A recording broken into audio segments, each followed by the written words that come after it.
इसमें मेन चीज़ है ही हमारा ड्रेस। जब तक जिस्म का एक एक अंग नज़र नुमाया नहीं होगा उस वक़्त तक बेकार है, वो ड्रामा हिट ही नहीं होगा, लोग देखेंगे नहीं। मुझे ले जाकर उन्होंने बहुत ज़्यादा बाल नोचे, तशद्दुद किया, मुझे गलत तरीके से बहुत बदतमीज़ी के साथ यूज़ किया। मैं चीखती चिल्लाती रही लेकिन उन्होंने नहीं छोड़ा। जो मेरे कैमरामैन था, प्रोड्यूसर थे, डायरेक्टर थे, वो मुझे खुद भी हम बिस्तरी के लिए मजबूर करते थे कि आप को हम ये रोल उस वक़्त तक नहीं देंगे जब तक आप हमारे साथ ना मतलब गलत काम नहीं करोगी। जी बिल्कुल, कंप्रोमाइज़ नहीं करोगी। कि ये एक लत होती है, ठीक है, जो उन्हें ये मतलब गंदी लत या इसमें इतनी उन्हें आदत हो चुकी होती है इस चीज़ की कि जब तक वो उस चीज़ को हासिल ना कर लें उस वक्त तक वो वहाँ से हिलते नहीं हैं। ताज़ा तरीन अपलोड्स की नोटिफिकेशन हासिल करने के लिए हमारे चैनल को सब्सक्राइब करें और साथ में दिए गए घंटी के निशान को दबाना ना। अस्सलाम वालेकुम नाज़रीन, आपका मेज़बान रहमान चौधरी आप सब लोगों की खिदमत में हाजिर है। और आज की कहानी यकीनन उन तमाम पाकिस्तानियों के लिए है जो बज़ाहिर तो तमाशा देखते हैं लोगों को और जो कहते हैं कि पैसा फेंक तमाशा देख, और इस तमाशबीनी की दुनिया में वो न जाने कितने तमाशबीन बन चुके हैं। मेरे साथ मौजूद हैं पाकिस्तान स्टेज इंडस्ट्री की नामवर स्टेज डांसर आयमा मलिक, जो इस वक्त स्टेज की दुनिया को खैराबाद कह चुकी हैं।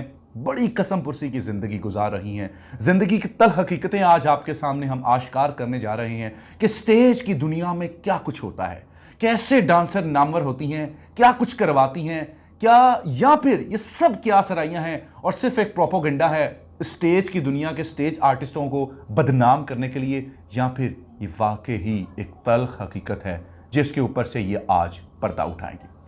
आयमा, ये बताइएगा कि स्टेज की दुनिया में कैसे आना हुआ आपका? जी, मैं आपसे शेयर करना चाहूँगी। हुआ कुछ इस तरह कि मेरे वालिदैन ने जब मेरी शादी की तो उस वक्त मतलब इतने अच्छे तरीके से उन्हें देखा नहीं गया मेरे हस्बैंड को कि उनका क्या बैकग्राउंड है, वो अच्छे हैं, शरीफ हैं, कुछ ऐसा नहीं देखा गया। बस जिस तरह रिश्ता आया सिंपली शादी हो गई। उसके बाद पता चला कि वो बहुत ज़्यादा नशेई हैं और बिल्कुल लाउबाली से हैं, उनका कोई काम नहीं है।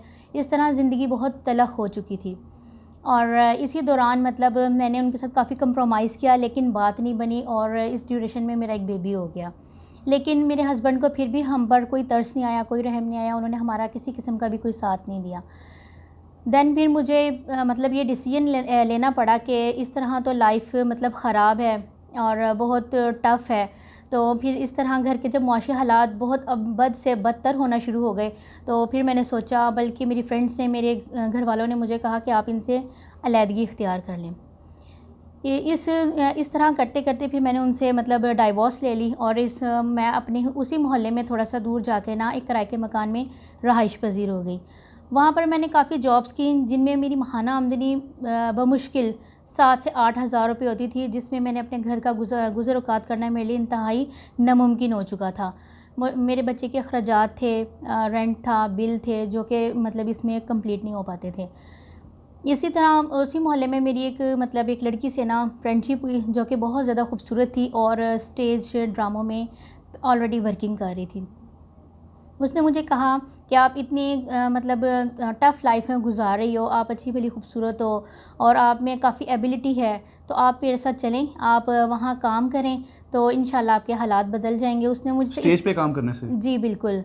उसने मुझे बोला कि मैं वहाँ पर काफ़ी अरसे से काम कर रही हूँ, तो देखिए मैं भी पहले हमारे हालात भी आप जैसे थे, लेकिन मैंने जब से स्टेज में मतलब काम स्टार्ट किया है उस वक़्त से ना हमारा मतलब बहुत ज़्यादा माशी हालात बेहतर हो चुके हैं। मुझे उसकी बातों में बहुत ज़्यादा अपनायत और उनसियत महसूस हुई और मैं उसके साथ चली गई क्योंकि मैं बहुत ज़्यादा मजबूर हो चुकी थी। जब मैं वहाँ गई, मैंने वहाँ का माहौल देखा तो मुझे अच्छा, मैं इस तरफ भी आता हूँ। मुझे ये थोड़ा सा बताइए कि स्टेज में आप चलेगी, हमने हमारे सुनने में अब क्योंकि आप स्टेज की दुनिया को खैराबाद कह रही हैं, उस समंदर में या उस गंदगी से या जो भी उसके बारे में इस वक्त हम उसको कह सकते हैं कि निकल आई हैं, क्या ये दुरुस्त है कि जो लड़कियाँ अपना जिस्म बेचती हैं, जिस वक्त वो उस लत से थक जाती हैं फिर वो डांस की तरफ आ जाती हैं और फिर वो स्टेज का रुख करती हैं, क्या इसमें सदाकत है? जी बिल्कुल, इसमें 100% सदाकत है। मीन्स कि जब मैं गई मैंने वहाँ का इंतहाई गंदा बदबूदार सा उनका माहौल था, मैंने उसे अपनाया सिर्फ़ अपने माहौल को, अपने घर के माहौल को ठीक करने के लिए। तो पहले मैंने वहाँ पर काफ़ी कॉमेडियन रोल भी प्ले किए और मैंने वहाँ पे फिर डांस भी शुरू किया। आपको पता है कि थिएटर का जो माहौल होता है वो इंतहाई गंदा होता है। वहाँ पर मुख्तलिफ लोग मुझ पर आवाज़ें कसते थे, मुझे इशारे करते थे, और जो मेरे कैमरामैन था, प्रोड्यूसर थे, डायरेक्टर थे, वो मुझे खुद भी हम बिस्तरी के लिए मजबूर करते थे कि आप को हम ये रोल उस वक्त तक नहीं देंगे जब तक आप हमारे साथ ना मतलब गलत काम नहीं Compromise नहीं करोगी। करोगी। जी बिल्कुल, कंप्रोमाइज़ नहीं करोगी।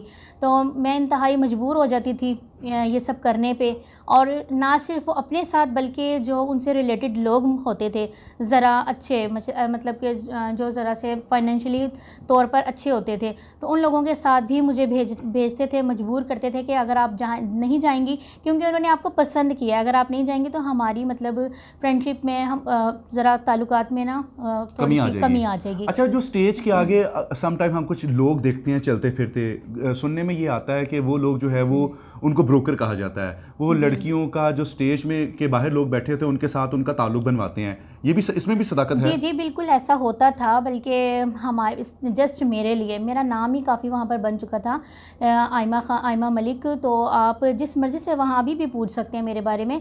तो मेरे लिए स्पेशली उन्होंने 3-4 लोगों को मतलब इस चीज़ के लिए मतलब एग्री किया हुआ था कि आपने इनके लिए मतलब अपॉइंटमेंट लेनी है, डे नाइट जो भी है। तो अब ज़ाहिर है मैं मजबूर थी, मैं करती थी, मैंने काफ़ी पैसा वहाँ से अर्न किया और अपने फाइनेंशियल प्रॉब्लम्स को सॉल्व किया। लेकिन ये सदाकत है इसमें कि जी वहाँ पर जाना तो समझ लें अपने आप को ना मतलब एक दलदल में धकेलने के मुतराद। अच्छा, आप अपनी मजबूरी के लिए सब कुछ ये वहाँ करती थी।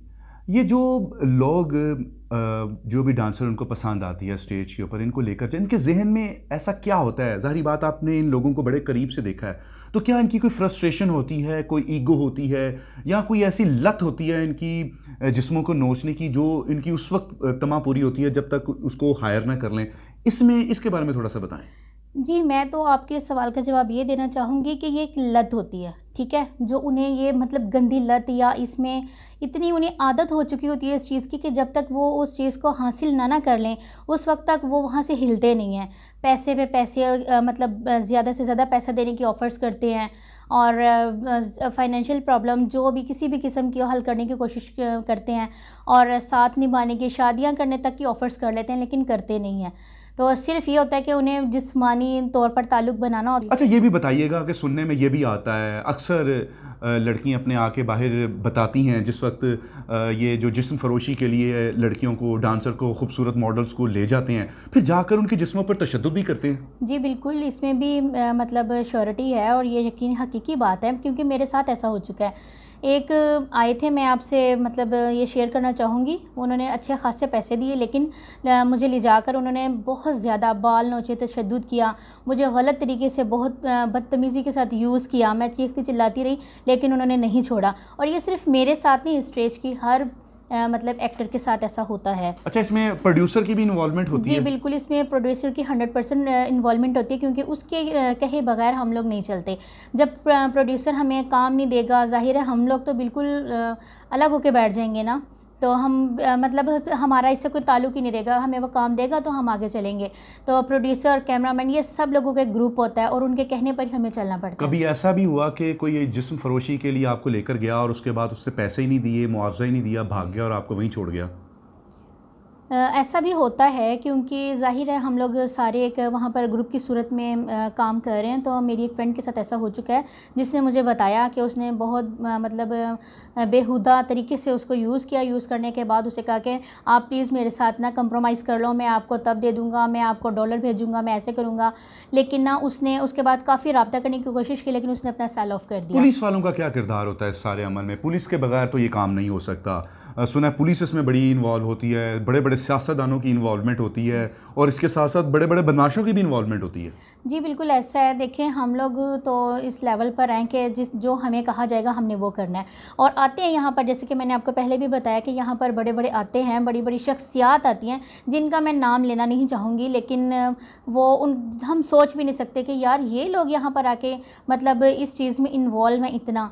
और आपको पता है कि हमारी पुलिस जो है वो मंथली लेती है, तो इस वजह से वहाँ पर इसका तो कोई वो सूरत हाल ही नहीं है कि मीन्स की पुलिस भी साथ मिली हुई है और उनको कहना करना बेकार है, बिल्कुल बेसूद है। और जो हमारे मुल्क की सियासी बड़ी शख्सियात है वो लोग भी बहुत अच्छे तरीके से आते हैं, मिलते हैं और अपनी फ्रस्ट्रेशन जो है कह लें आप, एक आदत जो उन्हें पड़ी होती है लड़कियों के जिस्मों से खेलने की, उसे मतलब ख़त्म करते हैं हमारे साथ और उसके बाद वो जाकर अपनी मर्ज़ी से जो हमें दे फिर एक्सेप्ट करना पड़ता है। अगर आप अगर उनकी आप बात को नहीं मानते, जिस तरीके से वो आपके जिस्म को इस्तेमाल करना चाहते हैं, तो कंप्लेन किसको करते हैं? कोई आपको ज़दोकोब करते हैं कि प्रोड्यूसर को या जो जिसने रब्ता करवाया होता है उसको कंप्लेन करते हैं? कंप्लेन वो मतलब कंप्लेन करने वाली बात तक पहुंचने नहीं देते, क्योंकि हम लोग एग्री होके जाते हैं, ठीक है। कंप्लेन तो वो सूरत में करेंगे जब हम एग्री ना हो, हम ऑलरेडी एग्री होके जाते हैं क्योंकि हमें पता है अगर हमने ये काम नहीं, हमारे काम में शामिल है। आप मीन्स कि ये अपने आप को समझा लें या मतलब कह लें कि ये लोगों के साथ सोना मिलना और उनकी रातें मतलब खुशगवार बनाना, ये हमारे काम में शामिल तो ये है। जितनी भी डांसर्स हैं ये जो कहती हैं, साथ साथ ये भी कहती हैं अल्लाह का शुक्र है हम ये काम नहीं करती, हम इज़्ज़त की कमा कर खाती हैं, मैं ऐसा नहीं करती, मैं लोगों के जिस्मों को बिस्तरों को गर्म नहीं करती, क्या वो झूठ बोलती हैं? जी बिल्कुल, ये टोटली फेक है, टोटली रॉन्ग बात है, ऐसा हो ही नहीं सकता। क्योंकि जब हम वहाँ पे एंटर होते हैं ना, उस वक्त हमें पाँव के नाखून से लेकर सर के बालों तक देखा जाता है कि ये हमारे किस हद तक काम आ सकती है, कहाँ कहाँ जा सकती है, किन शख्सियात का ये बिस्तर गर्म कर सकती है। और मतलब ये सारी चीज़ें जब वो देख लेते हैं उसके बाद हम वहाँ पर एंटर हो सकते हैं। तो कपड़ों की भी रिक्वायरमेंट होती है प्रोड्यूसर की बिल्कुल। तरफ से, ऐसे कपड़े दिखाने हैं, जिस्म का ये हिस्सा दिखाना है, और अगर कपड़े उसके मुताबिक ना हो तो पता चला कि उस दिन आपकी परफॉर्मेंस ही नहीं हुई। जी परफॉर्मेंस नहीं होती 100%, ये आपकी बात ठीक है, उसमें उस दिन परफॉर्मेंस नहीं होती क्योंकि इसमें मेन चीज़ है ही हमारा ड्रेस। जब तक जिस्म का एक एक अंग नज़र नुमाया नहीं होगा उस वक्त तक बेकार है, वो ड्रामा हिट ही नहीं होगा, लोग देखेंगे नहीं। जब लोग देखेंगे नहीं तो जाहिर है फिर प्रोड्यूसर डायरेक्टर ये तो एक स्टेज की ऐसी गंदगी है, इसके बारे में जितना बोली जाएंगे निकली आएगी। जिस तरीके से मुझे आपकी गुफ्तगू से पता चल रहा है दुनिया स्टेज की छोड़ चुकी हैं, कितनी मुश्किल और कितनी तल्ख ज़िंदगी इस वक्त है कि आसान है? जी बहुत मुश्किल ज़िंदगी हो चुकी है क्योंकि वहाँ पर इतनी ज़लालत थी, इतनी बदबूदार गंदी लाइफ थी कि मैं उसे छोड़ने पर मजबूर हो गई। और फिर जब मैंने सोचा कि मैं अब अपना सब कुछ बर्बाद कर चुकी हूँ, अपनी इज़्ज़त, अपना इज़्ज़त नफ्स, अपना जिस्म, सब कुछ मेरा बर्बाद हो चुका है, तब मैंने सोचा कि क्यों ना मैं भी एक ग्रेजुएटेड पढ़ी लिखी लड़की हूँ, मैं एक अच्छे तरीके से अपनी लाइफ गुजार सकती हूँ। उसके बाद मैंने ऑनलाइन काम स्टार्ट किया और फिर हमेशा के लिए ना ये स्टेज ड्रामों को मैंने खैरबाद किया। तो अभी भी आपको अप्रोच करते हैं कभी वो लोग जो जिनका माजी के साथ आपके साथ कुछ राबता रहा हो और आपने देखा हो कि हालात इस कदर जवाब दे चुके हैं कि चलो यार स्टेज तो छोड़ दिया, खैर है एक रात और सही, कभी ऐसा उसके बाद ऐसा हुआ वाकया? जी कॉल्स तो आती रही हैं, अभी भी आती हैं और स्टेज वालों की भी आती हैं, सबकी आती हैं, मतलब जानने वालों की भी आती हैं। बट मैंने जब एक बार तौबा कर ली तो मैं दोबारा उस गंदगी दलदल में धंसना नहीं चाहती। अब मैं निकली हूँ तो अल्लाह की रज़ा की खातिर अपने मतलब आखिरत को और दुनिया को संवारने के लिए निकली हूँ और मैं चाहती हूँ कि मैं अब एक अच्छे माशरे में एक अच्छा नाम लेकर जीऊँ। अल्लाह ताला आपकी जी तौबा को कबूल फ़रमाए, हम भी इसके लिए दुआगो हैं। और मुझे ये बताएं कि मैं ये चाहता हूँ मेरे प्लेटफॉर्म से ये जो लोग आपको देख रहे हैं ना, या आपके कुछ चाहने वाले अगर वो आपको सुन रहे हैं, देख रहे हैं, किस तरीके से आपकी हेल्प करें? जी वो मैं ये चाहूँगी कि जिस तरह अब मैंने अल्लाह पाक से तौबा कर ली है, अल्लाह पाक मेरी राहें आसान फरमाएँ। और आसान किस तरह फरमाएंगे कि लोगों को ही मेरा वसीला बनाएंगे। तो मैं रिक्वेस्ट करती हूँ कि मैं मतलब ऑनलाइन काम करना चाहती हूँ, मेरी हेल्प की जाए ताकि मैं जो मुझे ज़रूरत है मतलब काम करने के लिए वो मैं अपनी जो तमाम चीज़ें ख़रीद सकूँ और बाइज़्ज़त तरीके से ज़िंदगी गुजार सकूँ। तो मेरी ये रिक्वेस्ट है ताकि मैं अपने बच्चे को भी अच्छी तरबियत दे सकूँ, उसे एक माशरे का बाइज़्ज़त मतलब शख्स बना के मतलब एक अच्छा किरदार अदा कर सके वो दुनिया में। बहुत शुक्रिया जी। व्यूवर्स, आयमा मलिक की कहानी आपके सामने है, सारी तल्ख हकीकतें आपके सामने रखी हैं, लेकिन उसके बाद इस्तकामत ऐसी है कि जब अल्लाह ताला से एक मरतबा तौबा कर ली है तो अल्लाह ताला बख्शने वाला मेहरबान है। अल्लाह ताला इनकी तौबा कबूल करे और इनके जितने भी मुआशी मसाइल हैं वो उसको हल करे और आप लोग इसमें कदम आगे बढ़ाइए। स्क्रीन पर आप लोग नंबर देख सकते हैं, ये व्हाट्सएप नंबर है, आप वॉइस मैसेज के ज़रिए या किसी तरीके से इनकी हेल्प करना चाहते हैं तो आप इनकी हेल्प ज़रूर कीजिए। और खुदारा कोई ऐसे कमेंट्स या कोई ऐसे अल्फाज इनके लिए अब इस्तेमाल ना कीजिए कि इनका दिल जो है वो टूटे, और अगर किसी का दिल टूटता है तो यकीन कीजिए अर्श तक उसकी निदा जाती है। इजाज़त दीजिए, अल्लाह निगहबान।